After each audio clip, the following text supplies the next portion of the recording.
Hello friends, welcome back. 12 मई का दिन है। तो आज जो मार्केट खुला था काफ़ी मतलब गैप अप खुला था। ठीक है। ये अगर मैं सेंसेक्स का चार्ट निकालता हूँ तो देख सकते हो सेंसेक्स में ये जो मार्केट है काफ़ी गैप अप खुला था। 79.6 से 1200 पॉइंट खुला था, उसके बाद लगातार रैली करने लगा। ठीक है। तो ऐसे में क्या होता है कि एक चीज़ तो क्लियर कट थी कि मोमेंटम बाइंग साइड का ही आएगा। लेकिन क्या होता है कि जब गैप अप खुलता है तो हमें एक रिट्रेसमेंट चाहिए होता है। वो मार्केट में यही होता है कि देखो मार्केट जिस डायरेक्शन में जाएगा उसमें एंट्री करने नहीं देता है किसी को। ठीक है। तो ये जो कैंडल जब फॉर्म हो रही थी, मन तो तब भी कर रहा था कि खरीद ले, लेकिन एक ट्रेडिंग का एक स्टाइल होता है या ट्रेडिंग के आपके कुछ रूल्स होते हैं जिसको आपको फॉलो करना होता है कि एक दिन की ट्रेडिंग की बात नहीं होती है। ठीक है। एक ही दिन प्रॉफिट कमाना है, क्योंकि जो चीज़ सही नहीं है वो सही नहीं है। ठीक है। वो एक दिन आपको प्रॉफिट दे भी देगी तो उसमें कोई बड़ी बात नहीं। एक तो रनिंग कैंडल थी और प्रीमियम अच्छा खासा था। जिस प्रीमियम पे हम लोग काम यहाँ पे कर रहे थे वो 80,900 का था। ठीक है। तो उस समय वो प्रीमियम भी बहुत अच्छा था, और जैसे ही कैंडल फॉर्म हो गई तो प्रीमियम भी 60-70 पॉइंट बढ़ गया। लेकिन रनिंग कैंडल पे नहीं करना तो नहीं करना था। दूसरी चीज़ ये होती कम से कम 2-3 कैंडल तो बने। ठीक है। और 2-3 कैंडल बनने के बाद रिट्रेसमेंट तो हो। ठीक है। तो जब तक ये वाली और ये वाली कैंडल बनी तो वो हमारा जो प्रीमियम था बहुत ज़्यादा ऊपर बढ़ गया था, 150-200 पॉइंट ऊपर बढ़ गया था बहुत तेज़ी से। ठीक है। कि एक एक झटके में, एक एक मिली सेकेंड में, एक सेकेंड में आपका जो है 60-60 पॉइंट भी बढ़ गया था। लेकिन ऐसे नहीं बनती ना ट्रेड, रनिंग कैंडल पे नहीं ले सकते। हालांकि मौका इस वाले कैंडल पे ही मौका मिला था। काफ़ी देर तक वो इधर ही किधर घूम रहा था। लेकिन अगर सपोज कि यहाँ से अगर गिरना चालू होता तो वो गिरता भी बहुत तेज़ी से। तो इसलिए कभी इस तरह से ट्रेड नहीं बनती है। दूसरी कैंडल देखी, तीसरी देखी। ठीक है। एक बार था कि तीसरे में मुझे बना लेना चाहिए था, क्योंकि मुझे लग रहा था कि ये अभी रिट्रेसमेंट दे नहीं रहा है। लेकिन ऐसे ही मैंने एक बार बनाया था, ऐसे ही तेज मार्केट मैंने बनाया था, फिर उसने रिट्रेसमेंट दिया था। उस दिन मेरा एसएल तो नहीं हिट हुआ था। ठीक है। लेकिन लॉस बड़ी जल्दी दिखाने लग रहा था, 40-50 पॉइंट का।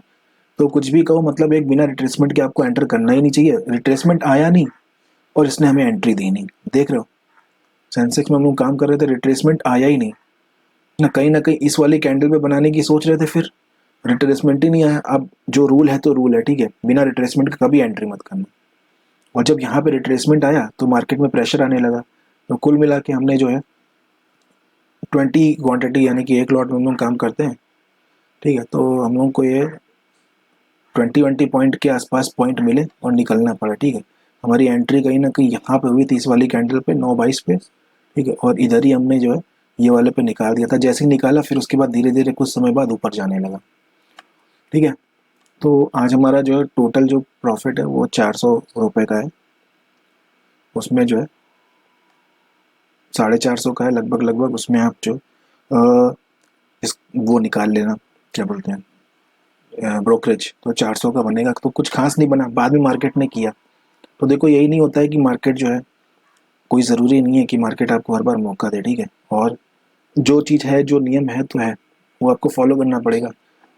अब क्योंकि इस रिट्रेसमेंट के बाद मार्केट गया तो, लेकिन बहुत ही ज़्यादा फिर पेशेंस टेस्ट किया मार्केट ने लोगों का। मुझे तो एक बार ये भी लग रहा था कि यहाँ पे लेने के बाद हम फंस गए।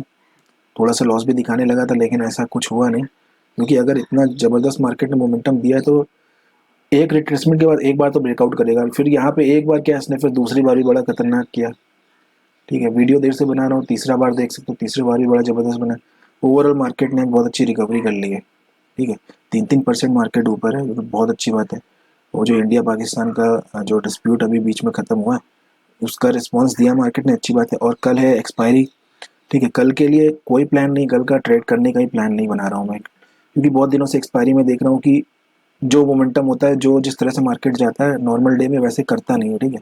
उस दिन केवल और केवल वो ट्रैप कर रहा है, बायर सेलर दोनों को ट्रैप कर रहा है। तो मैं सोच रहा हूँ यार एक्सपायरी को जो स्किप कर देता हूँ, मैं इसमें ट्रेड ही नहीं करता हूँ, आराम से कल बैठते हैं।